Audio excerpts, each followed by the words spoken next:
할렐루야. 좋은 주일 아침입니다. 7월을 시작하는 셋째 주일입니다. 하나님께서 오늘 저희들이 예배를 받기 위해서 이곳에 와 계시고 또 예배 가운데 임재하셔서 큰 복을 주실 줄 믿습니다. 우리 시간 다 같이 함께 기도하심으로 2020년 7월 19일 주일 예배를 하나님 앞에 드리시겠습니다.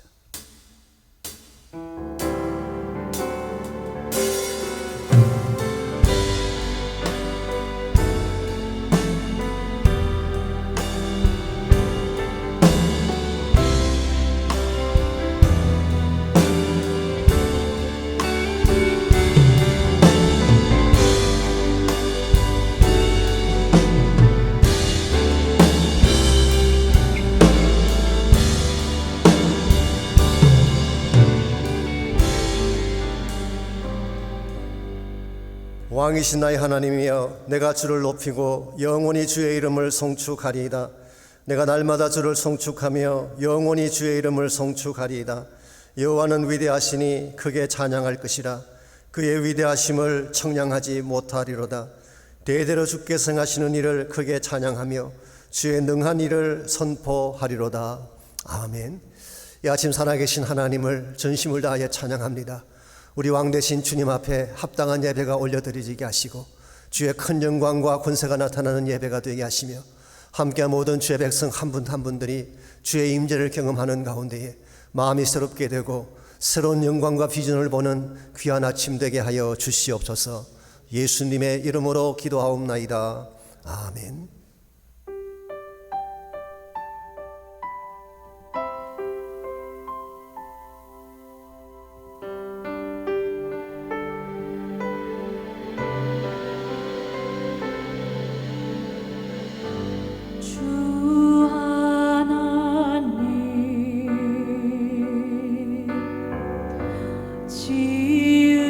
지으신 모든 세계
주 예수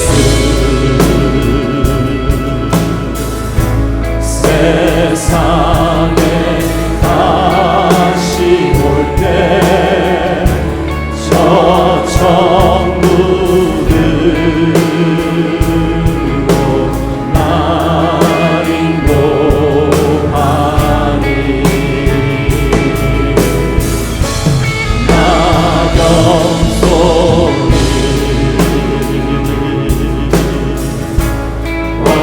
엎드려 경배하며 영원히 주를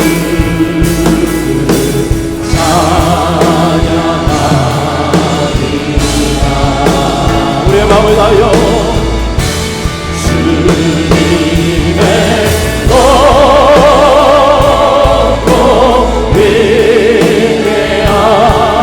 위대하심을 내 영혼이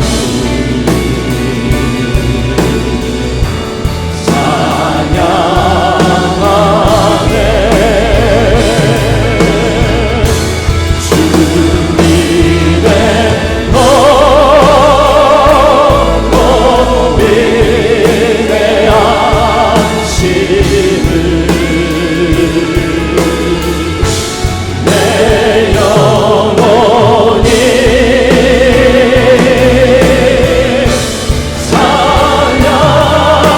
찬양하네. 주님의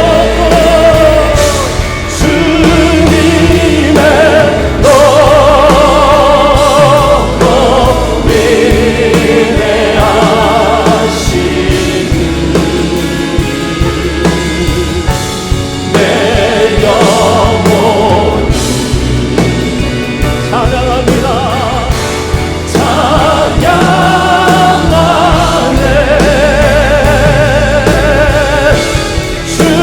주님의 높고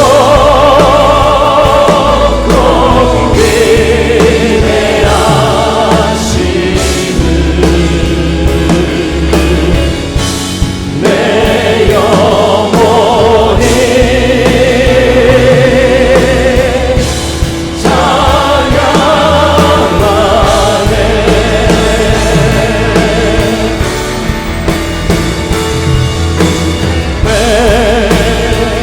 하신 주 찬양해 이래. 하신 주 모두 알게 되리라. 위대하신 주 위대하신 주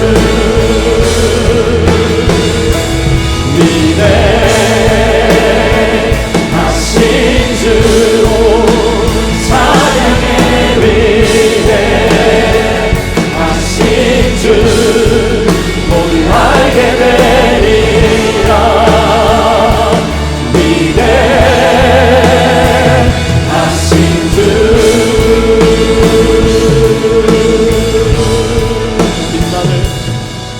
빛나는 왕의 왕 영광의 주님 온 땅 기뻐하라. 온 땅 기뻐하라. 황체에 옷 입고 어두운 물리쳐 저 원수를 떠내 저 원수를 떠내 소망이다. 위대하신 주 찬양해 위대하신 주 모두 알게 되리라. 위대하신 주 영원한 주 예수 영원한 주의 주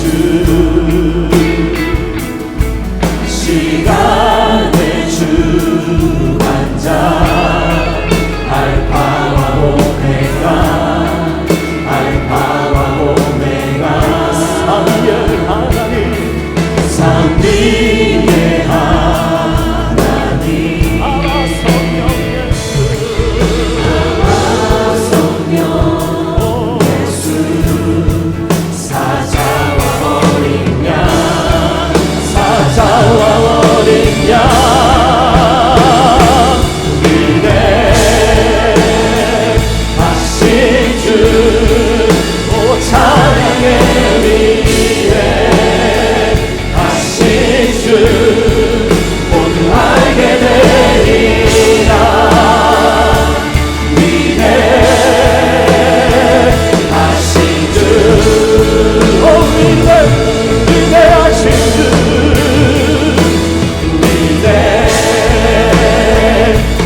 모두 알게 되리라.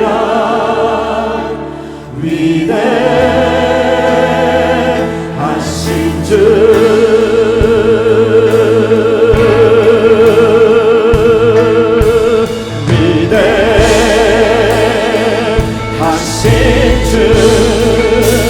찬양의 위대하신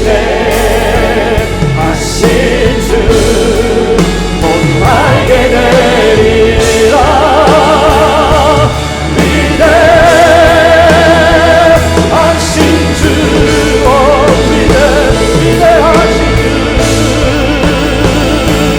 위대하신 주 찬양의 위대하신 주 모두 알게 되리라. 위대하신 주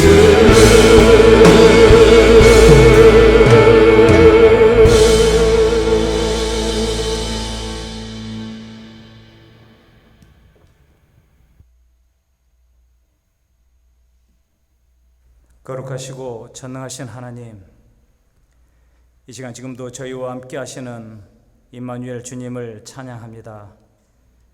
이 아름다운 예배 처소에서 정성도가 함께하지 못하고 서로 눈으로만 바라보는 상황일지라도 이곳에 임재하시는 하나님께서 저희를 성령 충만한 예배자로 인도하여 주옵소서. 이 예배를 통하여 삶의 모든 자리에서 두려워하지 말라 격려하시는 주님의 음성을 듣게 하시고 위대하시고 광대하시는 우리 하나님만을 찬양하는 예배되게 하여 주시옵소서. 주님, 지금까지 드렸던 수많은 형식적인 예배, 메마른 찬양, 껍질만 남은 순종을 용서하여 주시옵소서. 주의 말씀으로 저의 삶을 회복시켜 주셔서 처음보다 더 뜨거운, 처음보다 더 신실한 나중이 되게 하여 주옵소서. 소용돌이 치는 코로나 사태로 이 시련을 보고만 계시는 같은 주님 앞에 여호와여, 그리하여도 나는 주께 의지하고 말하기를 주는 내 하나님이시라 하였나이다 고백하는 믿음의 지체들로 세워 주시옵소서. 코로나 바이러스를 종식시키실 분도 하나님이시오, 이 사태 뒤에 역사나게 계기도 오직 주님만이 다스리시는 전능자 하나님이시라 선포케 하여 주옵소서. 무릎 성교를 위해 기도합니다. 현재 우리의 고통보다 더 어려운 상황과 여건 속에서 오직 십자가 길을 걷는 선교사들을 기억하길 소망합니다. 주님의 강한 오른팔로 두르셔서 선교 현장과 가정 위에 성령으로 기름으로 가득 채워 주시옵소서. 기도의 눈물이 잔이 넘칠 때마다 황폐한 그 땅이 회복되게 하시고 주님이 작정한 모든 영혼이 주께로 돌아오는 역사 있게 하여 주시옵소서. 하나님, 이 시대의 젊은이들을 세워주시옵소서. 좌우의 날상금과 같은 주의 말씀을 굳게 붙들게 하여 주옵소서. 세상과 타협하라는 사탄의 속임을 분별하게 하시고 믿음을 무너뜨리는 죄악과 싸워 이기며 하나님 보좌 앞에 담대해 나가는 주의 군대 되게 하여 주시옵소서.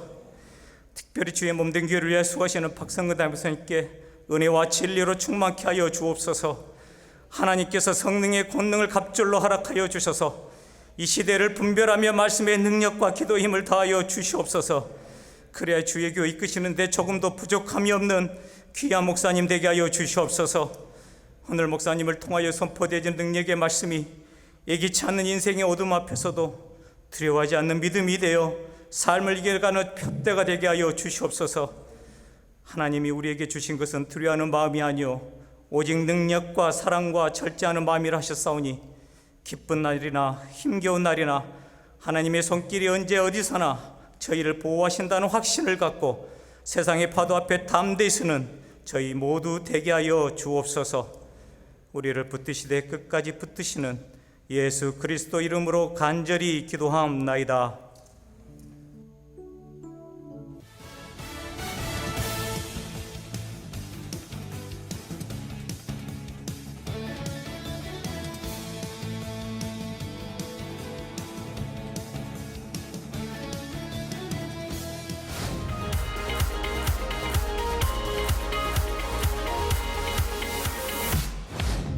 몽족 단기 선교팀이 이번 토요일 황인주 선교사가 사역하는 프레지노 지역으로 출발합니다. 교회에서 준비한 사랑의 패키지를 전달하고 몽족을 위해 기도하는 시간을 가질 것입니다. 관심 있는 성도님들의 많은 참여와 도네이션을 부탁드립니다.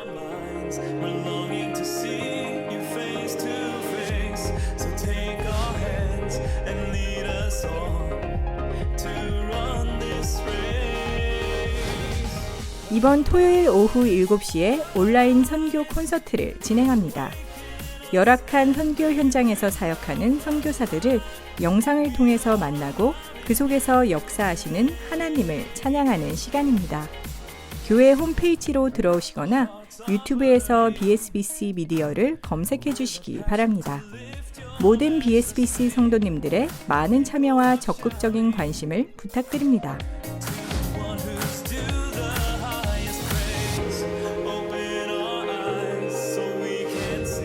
7월은 무릎 선교의 달로 선교사들을 위해 집중적으로 기도하는 시간을 갖습니다.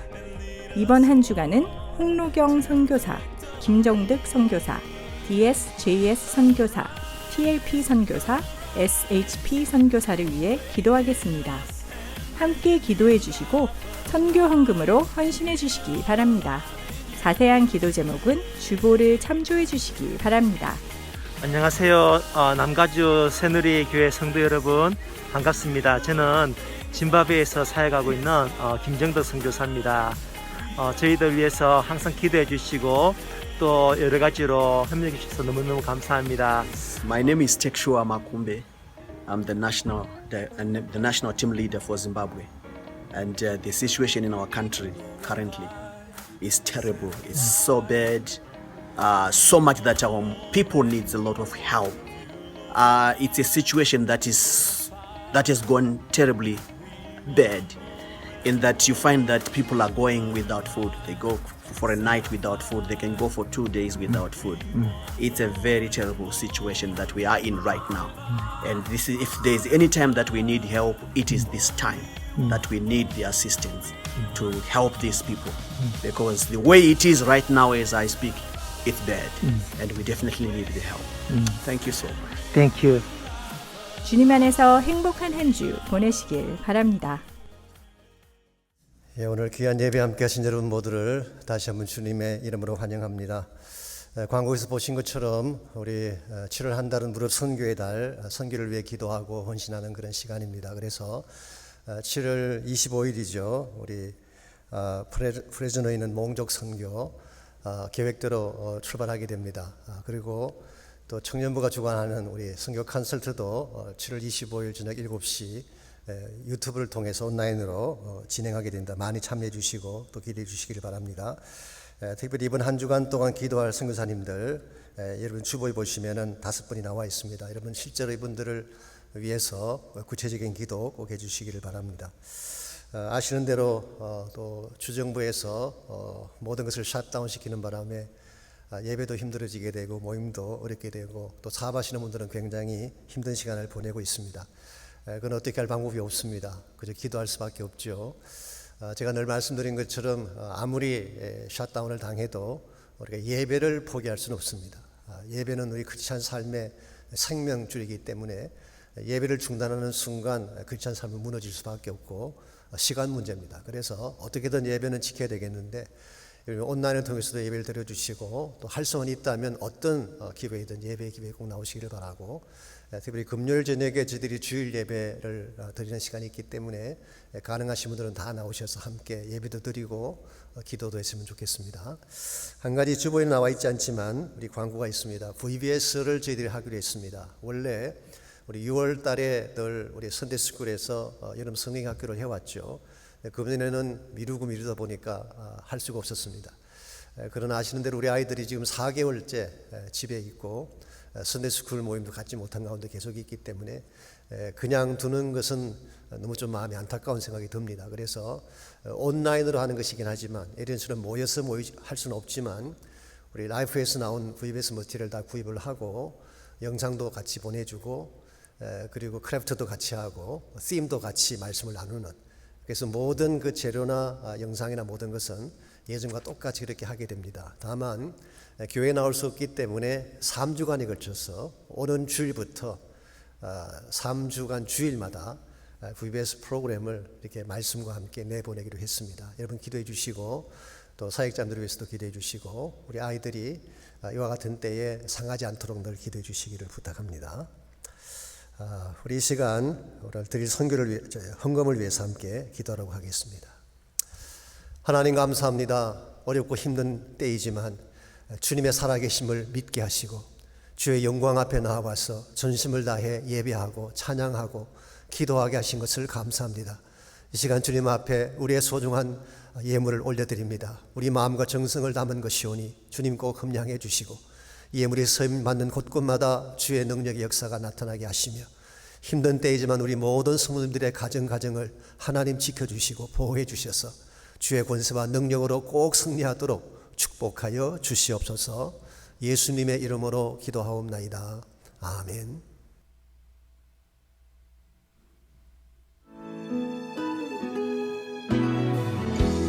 내게 말씀하신 곳 아버지의 마음 향하신 그곳에서 예배합니다.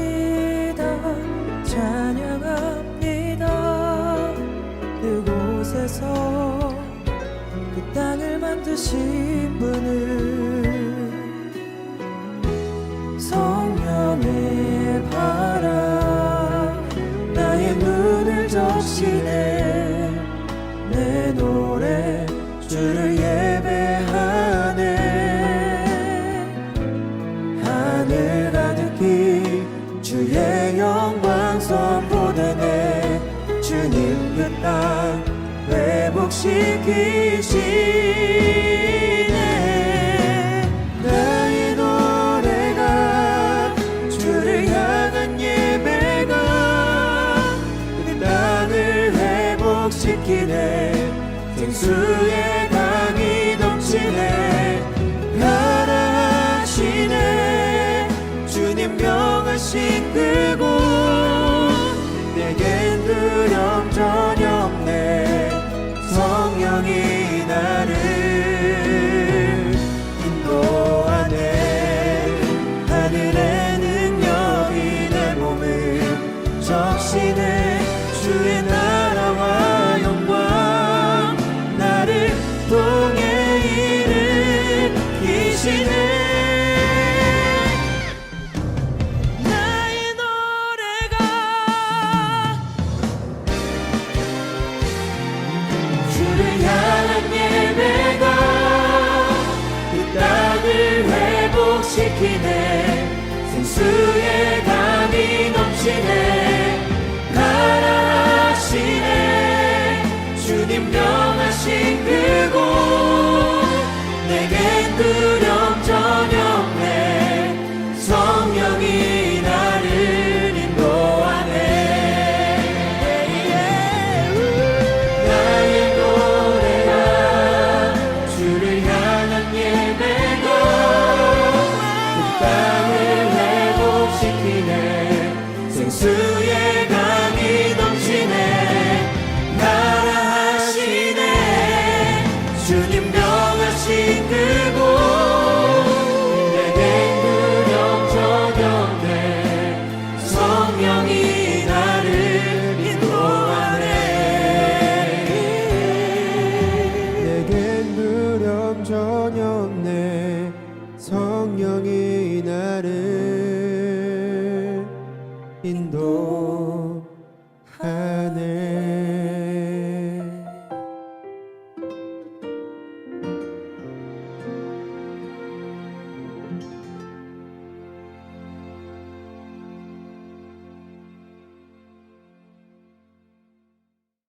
마음을 넓히면 삶이 열린다. 고린도후서 6장 11절로 13절, 7장 2절로 4절까지 말씀입니다. 고린도인들이여, 너희를 향하여 우리의 입이 열리고 우리의 마음이 넓어졌으니 너희가 우리 안에서 좁아진 것이 아니라 오직 너희 심정에서 좁아진 것이니라. 내가 자녀에게 말하듯 하노니 보답하는 것으로 너희도 마음을 넓히라. 마음으로 우리를 영접하라. 우리는 아무에게도 불의를 행하지 않고 아무에게도 해롭게 하지 않고 아무에게서도 속여 빼앗는 일이 없노라. 내가 이 말을 하는 것은 너희를 정죄하려고 하는 것이 아니라 내가 이전에 말하였거니와 너희가 우리 마음에 있어 함께 죽고 함께 살게 하고자 함이라.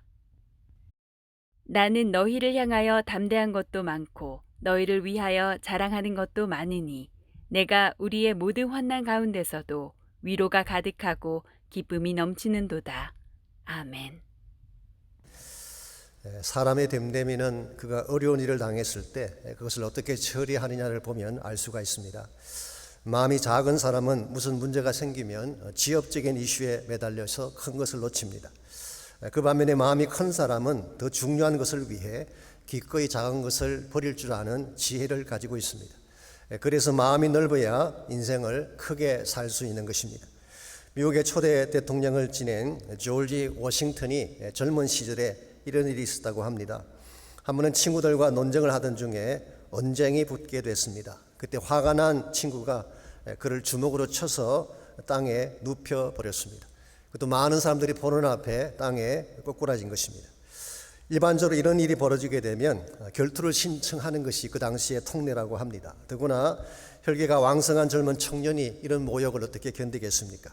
그래서 주변에 있는 모든 사람들이 이제 둘 중에 한 사람은 생명을 잃게 되겠구나 염려를 하고 있는데 바로 그 순간 워싱턴이 먼지를 툭툭 털고 일어나면서 자신의 친구에게 손을 내밀었습니다. I'm sorry. 내가 잘못했네. 내 말에 실수가 있었던 것 같네. 자, 이 말을 들은 친구가 어떤 반응을 보였을까요? 이런 급쟁이라고 하면서 비웃었을까요? 아닙니다. 오히려 자신의 행동을 부끄러워하면서 워싱턴의 손을 잡고 화해를 청했다고 합니다. 여러분 생각에 조지 워싱턴이 급쟁이였기 때문에 비겁자였기 때문에 I am sorry라고 말을 했을까요? 아닙니다. 오히려 비겁한 사람은 그런 말을 못합니다. 그 말을 하면 약자로 보일까 봐 오히려 자기를 변명하는 것을 많이 보게 되죠. 그래서 비겁하거나 연약한 사람은 오히려 이런 말을 할 수가 없습니다. 그런데 정말 무엇이 큰일이고 작은지를 구별할 수 있는 사람은 이런 사과를 하고 먼저 손을 내밀 수가 있는 것입니다. 조지 워싱턴이 이와 같이 큰 마음의 그릇을 가졌기 때문에 우리가 잘 아는 바처럼 미국의 독립전쟁을 승리로 이끌고 초대 대통령까지 역임하게 된 것입니다. 여러분, 우리의 마음을 넓혀야지 인생의 안목이 넓어지는 것입니다.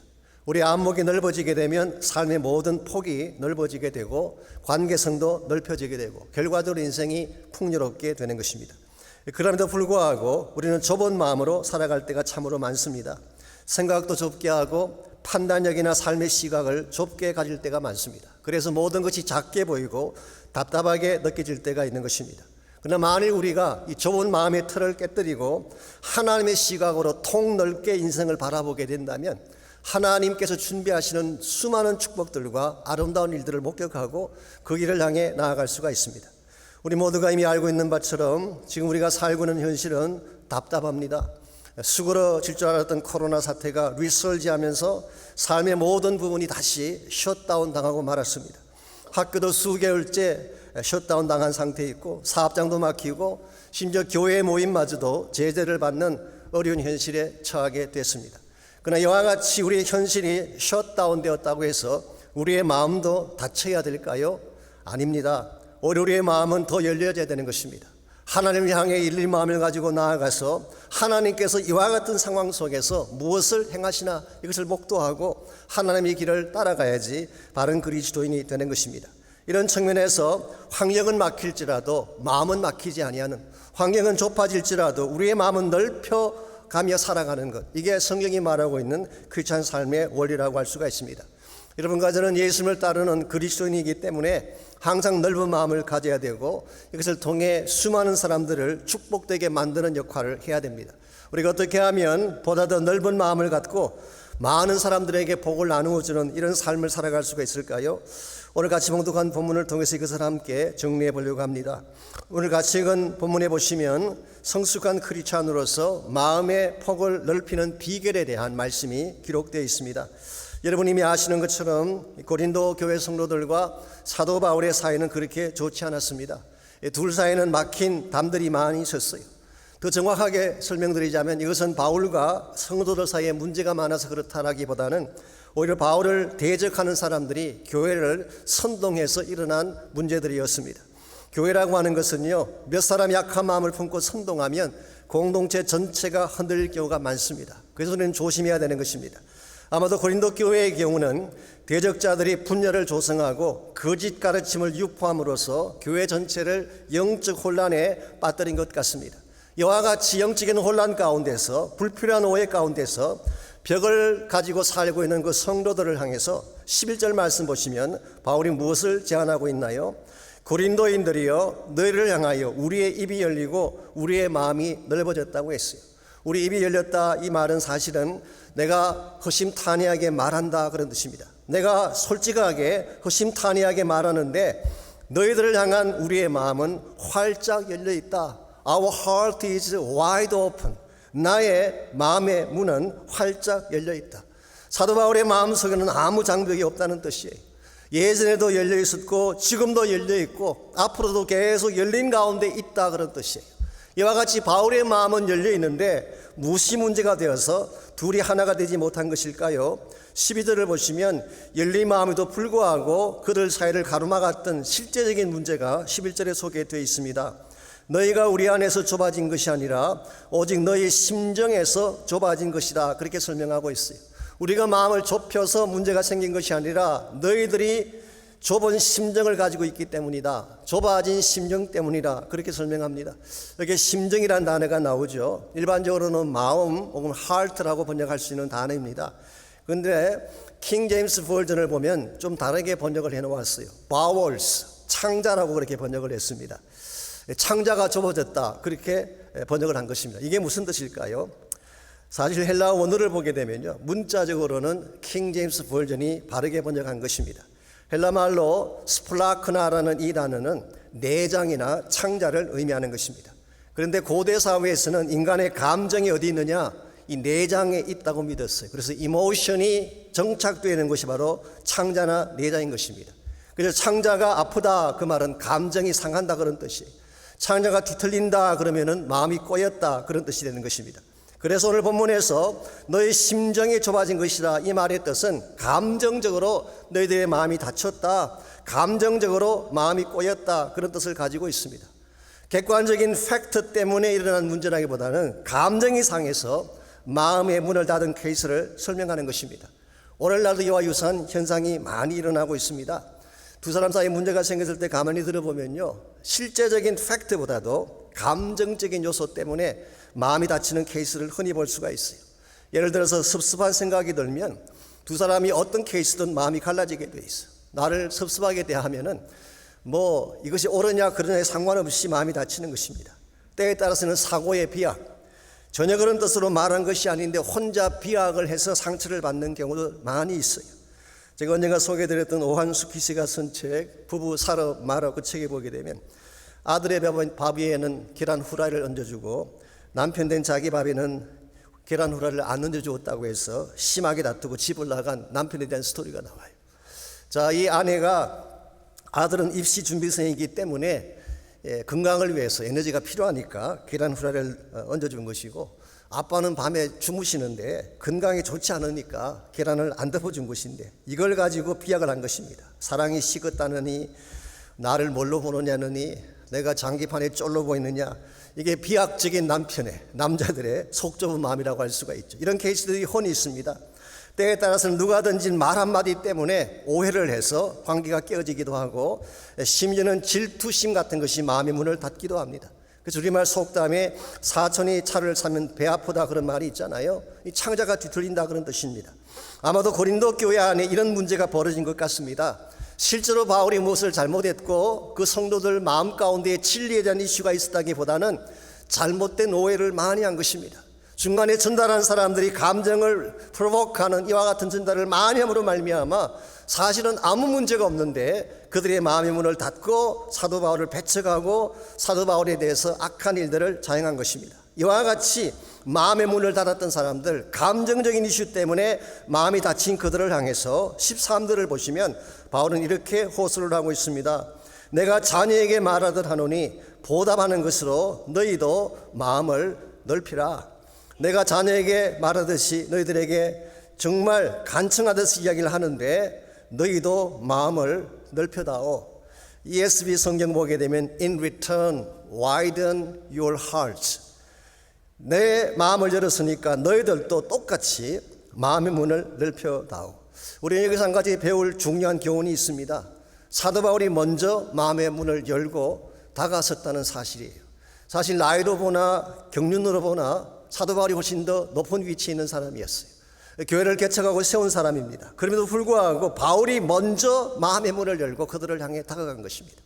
자신을 배척하는 그 사람들을 향해서, 자신을 내쫓았던 그 사람들을 향해서 오히려 바울은 나는 아직도 너희들을 사랑한다. 너희들을 위해 기도하고 있다.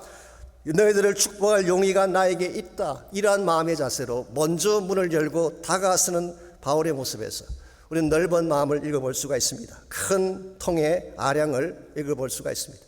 오늘 우리의 삶에도 이와 같은 것들이 필요합니다. 우리 마음이 넓어지게 되면, 아량을 갖게 되면 깨어진 관계를 얼마든지 축복으로 만들 수가 있는 것입니다. 그러나 실제로 우리 삶 가운데는 굉장히 반사적인 것들이 리액티브합니다. 누가 뭐라고 하면 참지를 못해요.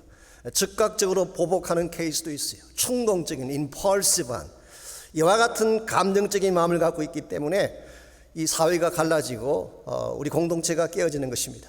오늘날 한국 사회가 갈라지고 다투는 이유가 대부분 이것 때문 아닙니까?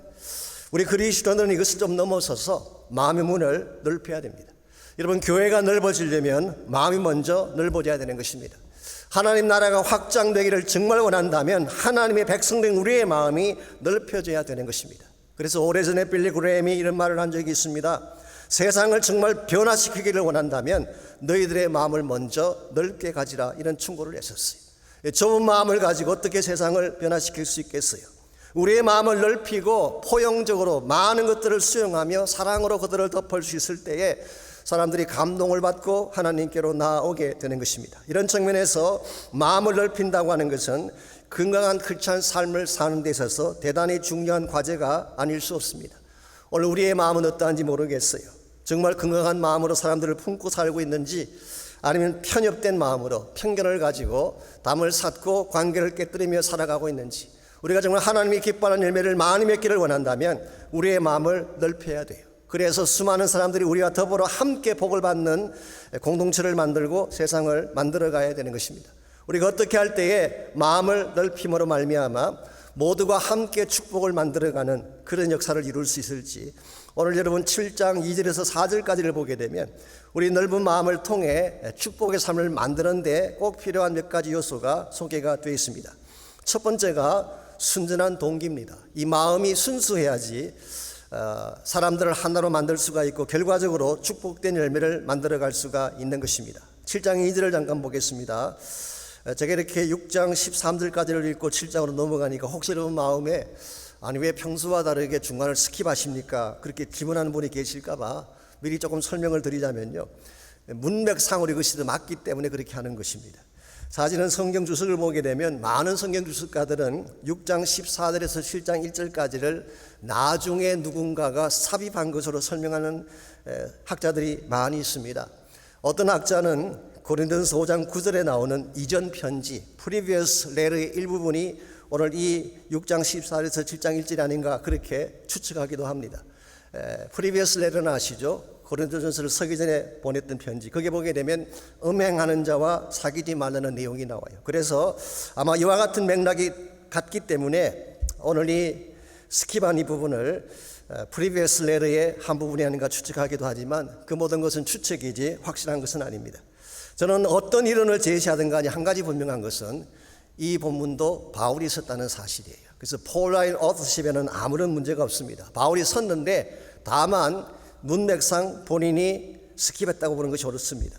6장 13절에서 7장 2절로 가는 것이 문맥적으로는 더 연결이 맞는 것 같은데요. 한번 읽어보시면 금방 알 수 있습니다. 제가 13절 마지막 부분을 봅니다. 너희도 마음을 넓히라 그렇게 권면을 했죠. Open your heart. 그리고 7장 2절로 가보면은 마음으로 우리를 영접하라 그랬어요. 이 말도 사실은 마음을 넓히라는 말과 똑같은 말입니다. NIV 성경은 Make room for us in your heart. 너희들의 마음에 여백을 가지라 그렇게 번역을 했고, New Living Translation은 아예 이렇게 번역했어. Please open your hearts. 제발 너희들의 마음을 넓혀다오. 그래서 13절과 7장 2절이 문맥상 가장 적합하게 연결이 되는 것입니다. 자, 그렇다면 사도 바울이 이와 같이 고린도 성도들을 향해서 마음의 문을 열고 자신을 억셉트 해달라고 말하는 근거가 무엇일까요? 7장 하반부를 보시면 그 근거를 읽어볼 수가 있습니다. 7장 2절 제가 읽습니다. 마음으로 우리를 영접하라.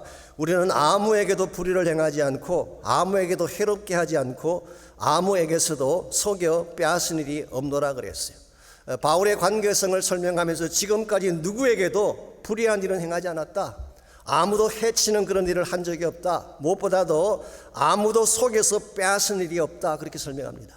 여기서 속여서 빼앗는다 이 말의 뜻이 사실은 다른 사람을 이용해서 나의 이익을 챙긴다 그런 뜻이. 그래서 영어 성경이 exploit 그렇게 번역하기도 있고, 어떤 영어는 take advantage of, 누군가를 이용해서 나의 뜻을 이룬다 그렇게 번역하기도 했습니다. 사도 바울은 지금까지 누구를 만나든지 숨겨진 마음에 복선이 없이 만났다고 뜻이에요. 남을 해친다든가 남을 통해서 나의 이익을 추구한다든가 아무런 히든 어젠다가 없이 순전한 마음의 동기를 가지고 대했다 그런 뜻이에요. 이게 참으로 중요합니다. 우리가 이 두 사람 관계성을 건강하게 만들어 가려면요, 이와 같이 마음이 복선이 없어야 돼요. 마음이 순전해야 돼요. 숨겨진 어젠다가 없어야지 서로 믿을 수가 있는 것입니다. 사실 살다 보면 오해를 할 때가 있습니다. 또 때에 따라서는 오버할 때도 있어요. 그런데 오해를 하고 오버했을지라도 마음의 동기가 순수한 것을 알면 금방 풀려요. 아, 저 사람이 나를 해치려고 한 게 아니라 어쩌다 보니까 이렇게 했구나. 그러면 금방 마음이 풀려지는 것입니다. 그런데 가장 친하게 보여져도 숨겨진 의도를 가지고 자신의 이익을 위해 다가온다든가 이것 때문에 관계를 만드는 케이스, 이것은 결국 건강하지도 못하고 오래 갈 수도 없습니다. 이해관계가 끊어지게 되면, 이용 가치가 없어지게 되면 가차 없이 버릴 수가 있기 때문에 그런 것입니다. 그러므로 우리 그리스도인들은 누구를 만나든지 무슨 일을 하든지 동기가 순수해야 돼요.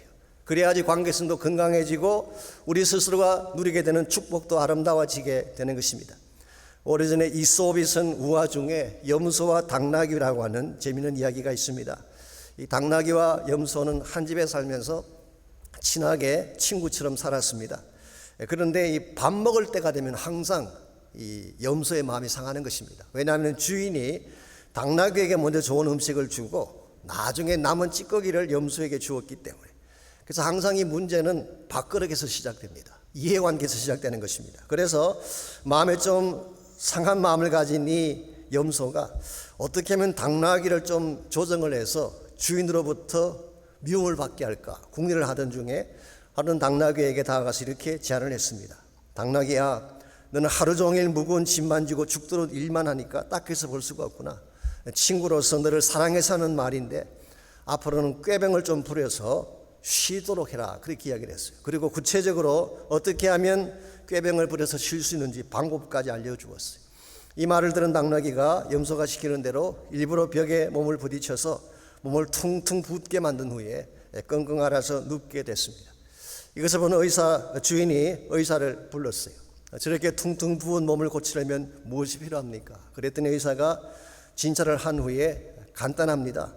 염소의 간을 삶아 먹이면 곧 낫게 될 것입니다. 어떻게 됐을까요? 당나귀를 이용해 보려 했던 염소가 자신의 꾀에 걸려서 죽게 된다는 이야기. 자기 밥그릇을 챙기기 위해서 친구를 이용하면 안 된다, 이런 교훈을 담고 있습니다. 우리가 세상을 살 때도 그렇고 신앙생활 할 때도 마찬가지인데요, 항상 동기가 순수해야 돼요. 상대를 컨트롤하고 자신의 이익을 위해서 이 머니플레이트 하려고 하는, 상대를 이용하려고 하는 그런 마음을 갖게 되면 절대로 관계가 오래 갈 수가 없습니다. 세상 사람들이야 서로 속이고 또 서로 속아가면서 사는 것을 보게 되죠. 서로의 이익 관계를 위해서 만나기도 하고 헤어지기도 합니다. 그러나 우리 그리스도인들은 그렇게 살아서 안 된다는 것입니다. 최소한 우리 크리스천들은 하나님을 아는 여러분과 저는 우리 마음을 순수하게 만들어서 정말 진실이 통하는 삶, 내 마음속에는 감동이 전달되시는 삶을 살아가야지 하나님이 우리를 사용해 주시고 우리를 통해 더 많은 자들이 복을 받게 되는 것입니다. 이와 같이 우리가 정말 함께 축복을 만들어 가려면 1차적으로는 순전한 마음을 가져야 됩니다. 두 번째로 사랑의 열정을 가져야 됩니다. 사랑의 열정. 우리 마음을 순수하게 하는 것도 참 중요하지만 내 마음속에 상대를 사랑하리라고 하는 의지와 열정이 있지 아니하면 관계를 건강하게 만들어 갈 수가 없습니다. 사실 다친 마음의 자물쇠를 풀 수 있는 최상의 키가 뭘까요?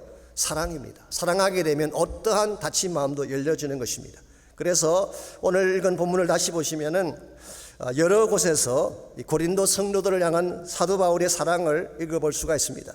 먼저 11절을 다시 보시면은 바울은 고린도인들이여라고 부르고 있습니다. 이 코린티안스, 고린도인들이라고 이렇게 직접 이름을 부르는 예가 많지 않습니다. 지명을 부른 경우는 있지만 고린도 사람들의 이름을 부른 경우는 많지 않아요. 바울이 13권의 서신을 썼는데 그 중에서 딱 2군데만 이름을 쓴 것이 나옵니다. 갈라디아서 3장 1절하고 빌립보서 4장 15절. 그리고 오늘 본문이 그 중에 세 번째 케이스예요.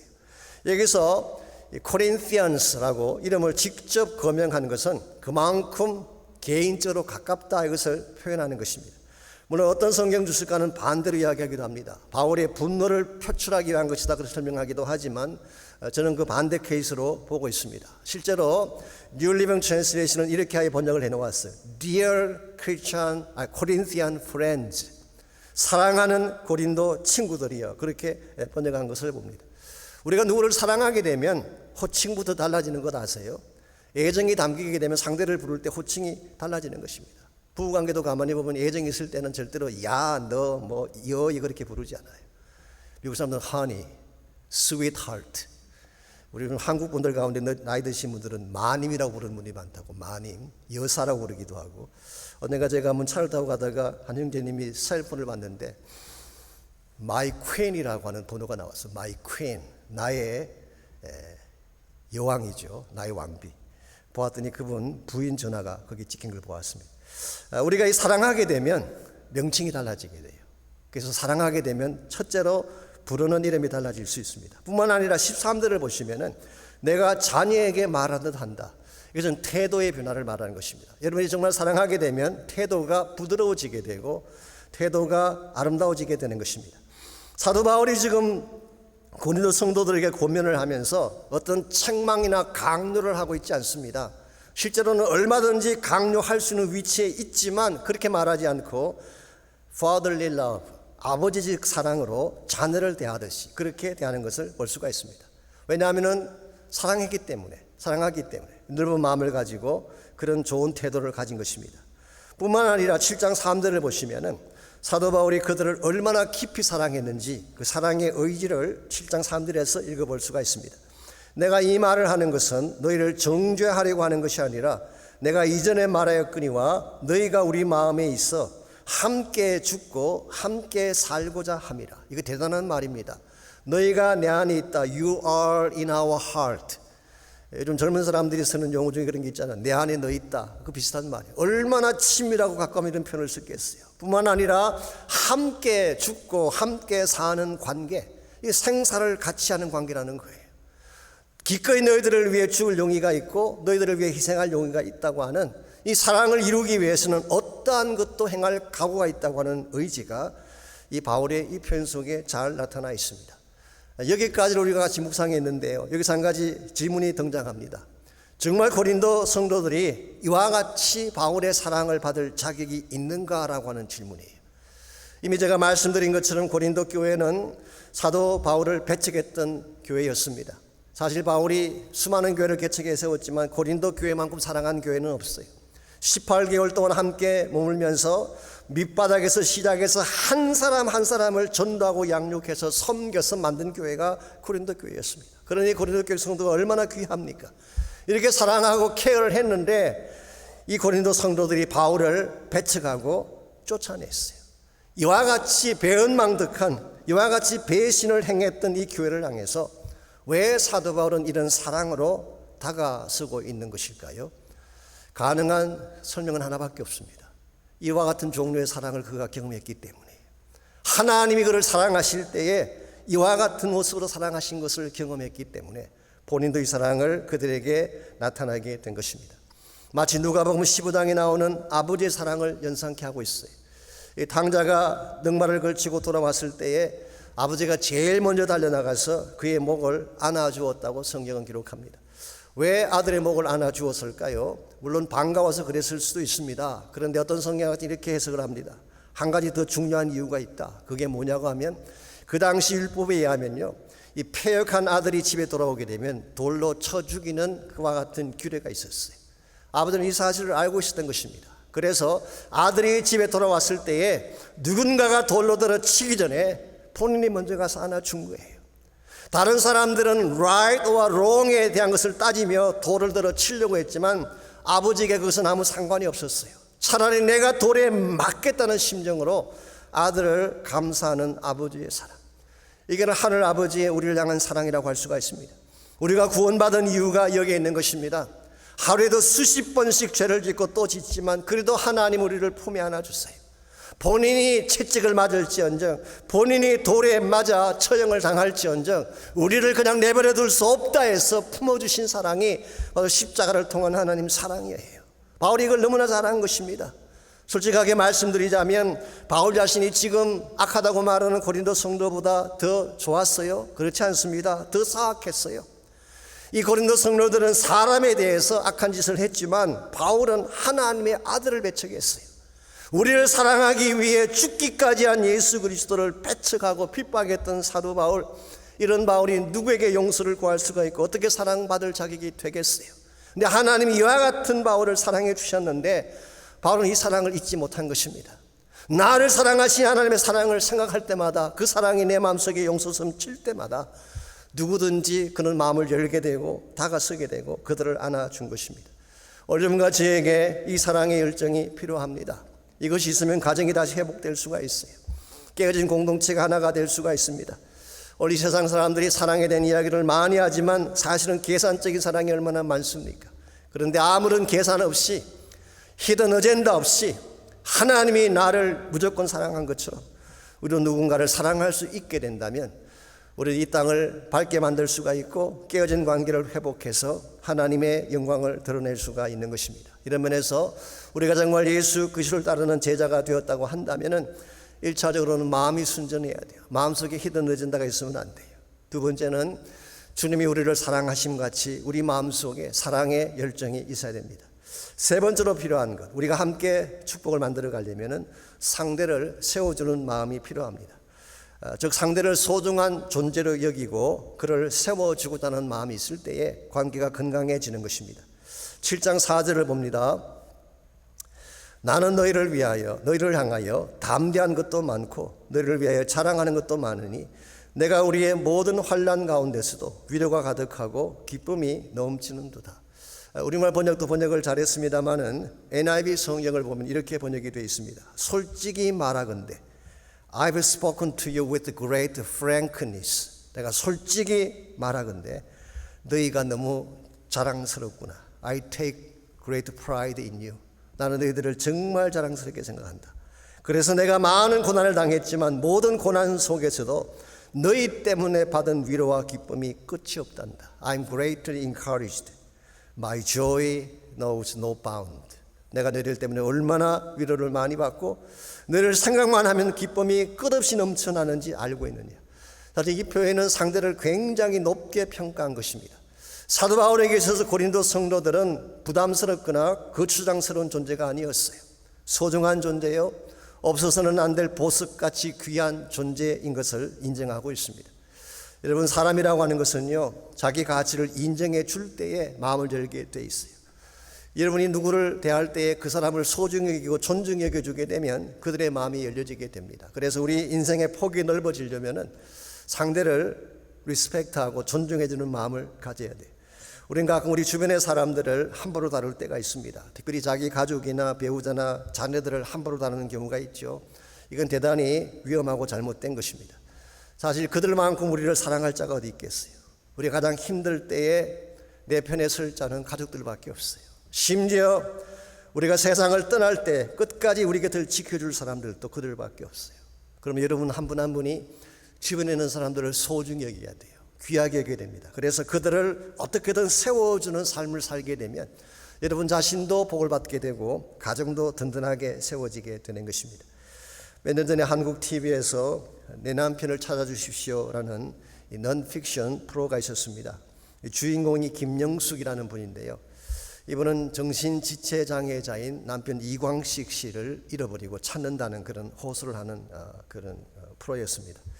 이광식 씨라는 분은요, 이 여자분이 인천장애보호소에서 교사로 일을 하다가 만난 사람인데 결국 결혼까지 하게 된 것입니다. 근데 결혼을 하고 나서 봤더니 10월까지 그것이 사실은 굉장히 어려웠습니다. 남편은 무능력하기도 하고 대화가 잘 통하지도 않고 아무리 노력해도 고맙다는 것조차 모르는 그 남편을 케어한다는 게 쉽지 않았죠. 그럼에도 불구하고 정성을 다해 섬겼는데 어느 날 이 남편이 집을 나가버리고 행방불명이 된 것입니다.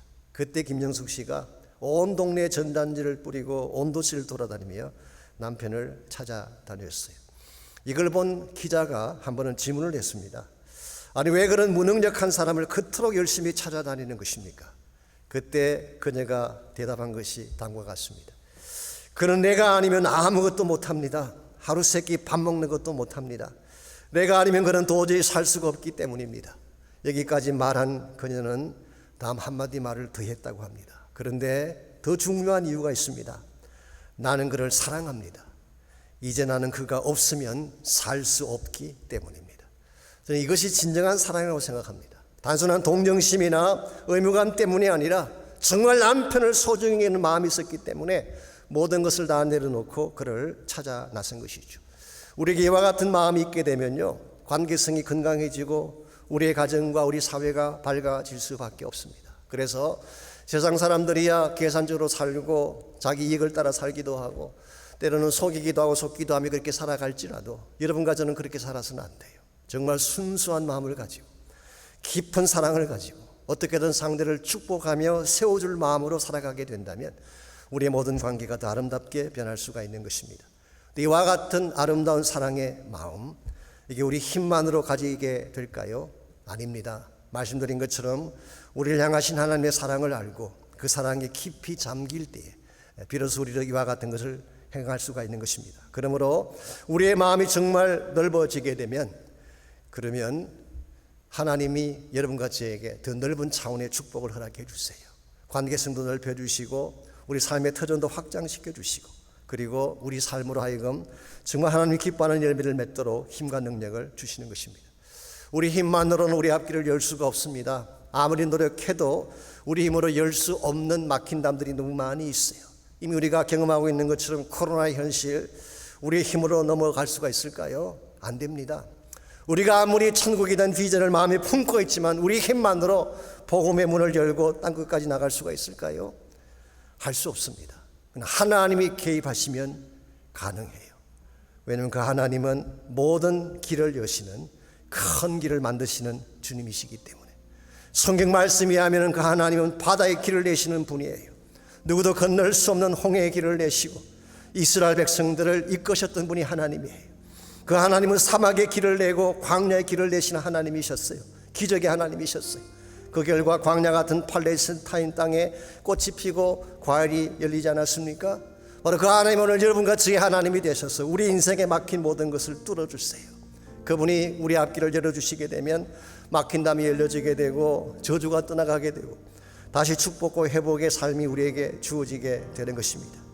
이런 의미에서 우리가 믿는 그 하나님은 그냥 하나님이 아니라 웨이메이커, 큰 길을 만드시는 하나님. 그분이 우리와 함께 하시면 새 일을 할 수가 있어요. 그분이 우리와 함께 하시면 그분이 우리의 마음을 만져줄 수가 있어요. 그분이 우리와 함께 하시면 상한 마음을 치유할 수가 있습니다. 그분이 우리와 함께 하시면 우리의 마음이 새로워지게 되고 그분이 우리와 함께 하시면 무너진 삶의 터전이 다시 일어날 수 있게 됩니다. 바로 그분이 여러분과 저를 사랑하시는 바로 그 하나님이 되세요. 몇 년 전에 나이지리아에 있는 한 자매님이 기도하는 중에 성령의 감동을 받고 한 곡의 곡을 쓰게 됩니다. 오시나치라고 하는 자매님입니다. 우리 찬양사역자이기도 했지만 말이죠. 기도하는 중에 하나님이 그 마음 가운데 이런 부담을 주셨어요. 전 세계에서 유일한 분단 국가가 한국밖에 없는데 분단된 한국을 위해서 기도하고 그들을 위해 노래를 지으라고 하는 성령의 음성을 듣고 이분이 귀한 찬양 하나를 만드셨어요. 그 찬양의 제목이 Waymaker, 큰 길을 만드시는 하나님. He is a Waymaker, 큰 길을 만드시는 분. He is a Miracle Worker, 기적을 행하시는 분. He is a Promise Keeper, 약속을 이루시는 분. He is Light in the Darkness, 어둠 속에 빛이 되시는 분. 그분이 바로 우리의 하나님. My God, that is who you are. 나의 하나님, 바로 이분이 나의 하나님이심을 내가 믿습니다. 여러분 마음속에 이 고백이 필요합니다. 아무리 환경이 막혔고 길이 막혔을지라도 길을 만드시는 하나님을 만나기만 하면 여러분 10년 가운데 새로운 축복의 길이 열릴 수가 있고 가정 가운데 새로운 길이 열리기도 하고 막히는 이 모든 사회 가운데에 새로운 축복의 길이 열릴 수가 있습니다. 그래서 우리가 그동안 부르지 않았던 찬양이긴 하지만 처음 부르는 찬양에서 조금 부담스러울지 모르지만 너무 귀한 찬양이고 이 찬양이 오늘 한국에서 가장 많이 불려지는 찬양 중에 하나입니다. 그래서 우리 큰 길을 내시는 하나님에 대해서 Waymaker 우리 함께 찬양하고 그리고 기도하는 시간 가지면 좋겠습니다.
주 여기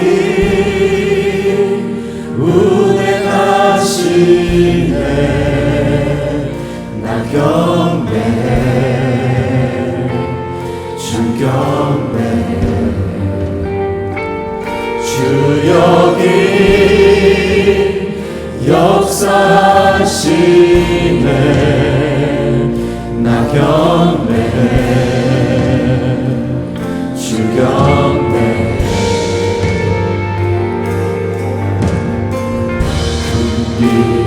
만드시는 주, 큰 기적을 행하시는 주, 그는 나의 하나님.